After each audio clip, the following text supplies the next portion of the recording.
আসসালামু আলাইকুম। সংবাদে আপনাদের সবাইকে স্বাগত জানাচ্ছি। আমি ফিরোজ তোহা। শুরুতেই আরবে কেবলস সংবাদ শিরোনাম। বাংলাদেশের সর্বশেষ গুরুত্বপূর্ণ আপডেট সংবাদে আপনাকে স্বাগত। শুরুতেই সংবাদ শিরোনাম, পরে বিস্তারিত। শুরুতেই জানাবো, আজ বাংলাদেশ আলজেরিয়ার পররাষ্ট্র সচিব পর্যায়ের বৈঠক। আলজেরিয়ার সঙ্গে বাংলাদেশের পররাষ্ট্র সচিব পর্যায়ের বৈঠক হবে আজ দেশটিতে মঙ্গলবার 4 ফেব্রুয়ারি স্থানীয় সময় দুপুরে এই বৈঠক অনুষ্ঠিত হওয়ার কথা রয়েছে। পররাষ্ট্র মন্ত্রণালয়ের কর্মকর্তারা জানিয়েছেন, দ্বিপক্ষীয় বৈঠকে আলোচনার জন্য বাংলাদেশের পররাষ্ট্র সচিব মোহাম্মদ জসিমউদ্দিন বর্তমানে আলজেরিয়ায় অবস্থান করছেন। দেশটির সঙ্গে জ্বালানি, কৃষি, মানব সম্পদ সহযোগিতা বাড়ানো এবং অন্যান্য কর্মকাণ্ডের সহায়তা চায় বাংলাদেশ। বাংলাদেশের কাছে এলএনজি বিক্রি করতে আগ্রহী আলজেরিয়া।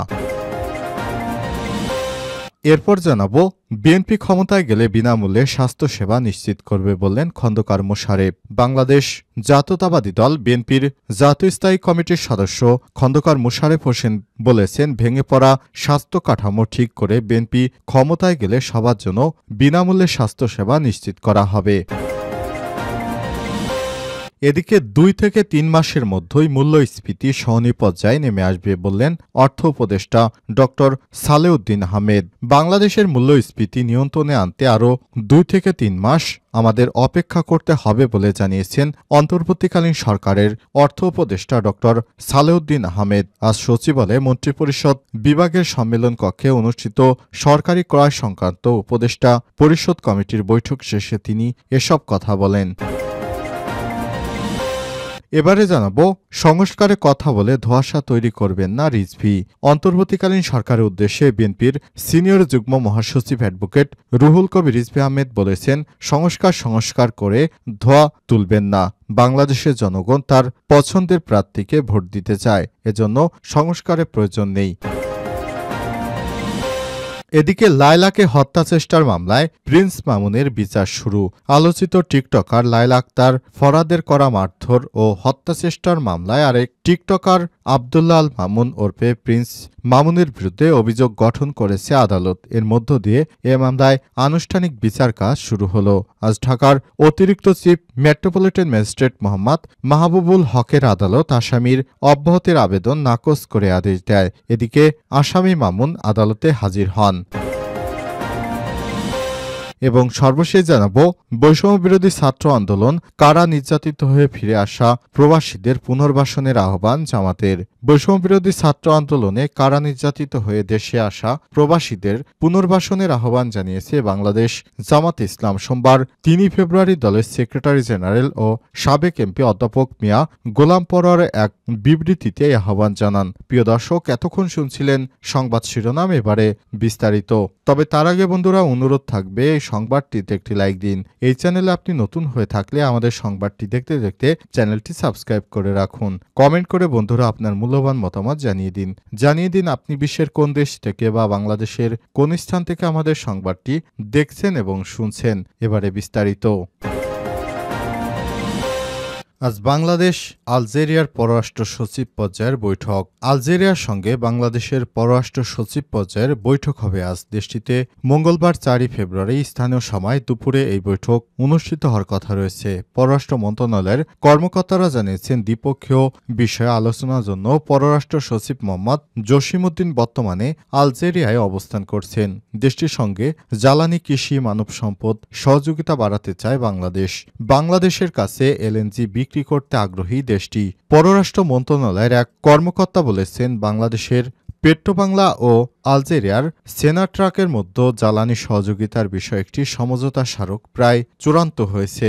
আলজেরিয়ার জ্বালানি মন্ত্রী ঢাকা সফরের সময় ওই স্মারক সই হতে পারে। পররাষ্ট্র মন্ত্রণালয়ের সব জনকূটনীতির অনুবিভাগের মহাপরিচালক ও মুখপাত্র মোহাম্মদ রফিকুল আলম জানান, আলজেরিয়ার সঙ্গে জ্বালানি খাতে সহযোগিতার উজ্জ্বল সম্ভাবনা রয়েছে এবং দুই দেশের মধ্যে জ্বালানি বিষয়ক একটি সমঝোতা স্মারক আলোচনা রয়েছে।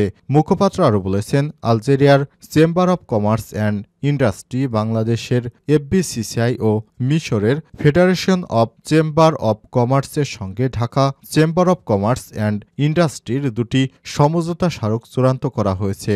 ব্যবসায়ী প্রতিনিধিদের মধ্যে যোগাযোগ বৃদ্ধির মাধ্যমে সার্বিক বাণিজ্য উন্নয়ন এটি ভূমিকায় রাখবে বলে ধারণা করা হয়। উল্লেখ্য, 2022 সালে ভার্চুয়ালি বাংলাদেশ ও আলজেরিয়ার মধ্যে প্রথম দ্বিপক্ষীয় আলোচনা অনুষ্ঠিত হয়েছে। বিএনপি ক্ষমতায় গেলে বিনামূল্যে স্বাস্থ্যসেবা নিশ্চিত করবে বললেন খন্দকার মোশারেফ। বিএনপি ক্ষমতায় গেলে যুক্তরাজ্যের আলোকে বিনামূল্যে সবার জন্য স্বাস্থ্যসেবা নিশ্চিত করা হবে বলে মন্তব্য করেছেন বিএনপির জাতীয় স্থায়ী কমিটির সদস্য ইঞ্জিনিয়ার খন্দকার মোশারেফ হোসেন। মঙ্গলবার 4 ফেব্রুয়ারি গুলশানে বিএনপির রাজনৈতিক কার্যালয়ে এক সংবাদ সম্মেলনে বিএনপির জাতীয় স্থায়ী কমিটির সদস্য খন্দকার মোশারেফ হোসেন এসব কথা জানিয়েছেন। তিনি বলেন, বাংলাদেশে বিগত সময়ে স্বাস্থ্য খাত ভেঙে পড়েছে। স্বাস্থ্য খাতকে আবার পুনর্গঠন করে নতুন করে জনবান্ধব করে গড়ে তুলতে হবে। অন্তর্বর্তীকালীন সরকারকে তিনি ধন্যবাদ জানান, কারণ অন্তর্বর্তীকালীন সরকারের সময়ে চীন বাংলাদেশে নতুন করে বিশ্বমানের হাসপাতাল নির্মাণের উদ্যোগ নিয়েছে, আর এই হাসপাতাল নির্মাণের উদ্যোগকে স্বাগত জানিয়েছে বিএনপির জাতীয় স্থায়ী কমিটির এই সদস্য। তিনি বলেছেন, বাংলাদেশের মানুষ অবহেলিত, ঠিকমতো চিকিৎসা পায় না। আমরা ক্ষমতায় গেলে এই চিকিৎসা সেবা মানুষের জন্য বিনামূল্যে করার ব্যবস্থা করব, যাতে করে বাংলাদেশের প্রত্যন্ত অঞ্চল থেকে শুরু করে সবাই সঠিক মানের সেবা পায় এবং বাংলাদেশে যেন উন্নত মানের সেবা প্রতিষ্ঠিত করা যায়, এ ব্যাপারে কাজ করা হবে বিএনপির পক্ষ থেকে বলেও দাবি করেছেন বিএনপির সিনিয়র এই সদস্য সচিব। 2 থেকে 3 মাসের মধ্যে মূল্যস্ফীতি সহনীয় পর্যায়ে আসবে বললেন অর্থ উপদেষ্টা।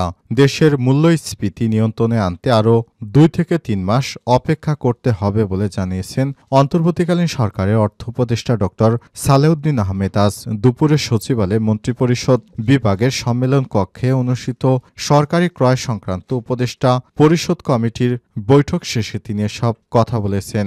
অর্থ উপদেষ্টা বলেন, চালসহ বিভিন্ন পণ্যের মজুদ সরবরাহ পরিস্থিতি স্বাভাবিক না থাকার কারণে মূল্যস্ফীতি বেড়েছিল। এটি সহনীয় পর্যায়ে আসতে আরও 3 মাস অপেক্ষা করতে হবে। মূল্যস্ফীতি কমিয়ে আনতে আগামী মার্চে সংশোধিত বাজেটে ভ্যাট পর্যালোচনা করা হবে। চালসহ বিভিন্ন দরকারি পণ্যের সরবরাহ এখন থেকে আর কমতে দেওয়া হবে না জানিয়ে তিনি বলেছেন, চাল, ডাল, গম, তেল, সারস্য এ ধরনের নিত্য প্রয়োজনীয় অত্যাবশ্যকীয় পণ্যের আমদানি করা হচ্ছে। রমজানে প্রয়োজনীয় পণ্যের কোনো সংকট হবে না ইনশাল্লাহ। অনেকেই বাংলাদেশের অর্থনৈতিক অবস্থার সঙ্গে শ্রীলঙ্কার তুলনা করে থাকেন, তবে এটা ঠিক নয় বলেও মন্তব্য করেছেন অর্থ উপদেষ্টা। তিনি বলেছেন, দেশের 60টি ব্যাংকের মধ্যে 12টি পুরোপুরি কার্যকর, বাকিগুলো খুঁড়িয়ে খুঁড়িয়ে চলছে। এটিও বুঝতে হবে আমাদের। বিগত স্বৈরাচারী সরকার দেশের ব্যাংকিং সেক্টরকে একদম ধ্বংসের দ্বার প্রান্তে নিয়ে গেছে। ডলার সংকটের কারণে ব্যবসায়ীরা এলসি খুলতে পারছে না। আমাদের সামনে এসালমের ব্যাংকগুলোকে দাঁড় করিয়ে দেওয়া হয়েছে, এগুলোকে আর্থিক সহায়তা দিতেও হিমশিম খেতে হয়েছে। সুতরাং আর্থিক সংস্কারের ক্ষেত্রে প্রয়োজনীয় আরও কিছুদিন অপেক্ষা করতে হবে বলেও জানান বাংলাদেশ ব্যাংকের সাবেক এই গভর্নর। সংস্কারের কথা বলে ধোঁয়াশা তৈরি করবেন না রিজভী। অন্তর্বর্তীকালীন সরকারের উদ্দেশ্যে বিএনপির সিনিয়র যুগ্ম মহাসচিব অ্যাডভোকেট রুহুল কবির রিজভী বলেছেন, মানুষের পছন্দের প্রার্থীকে ভোট দিতে চায়।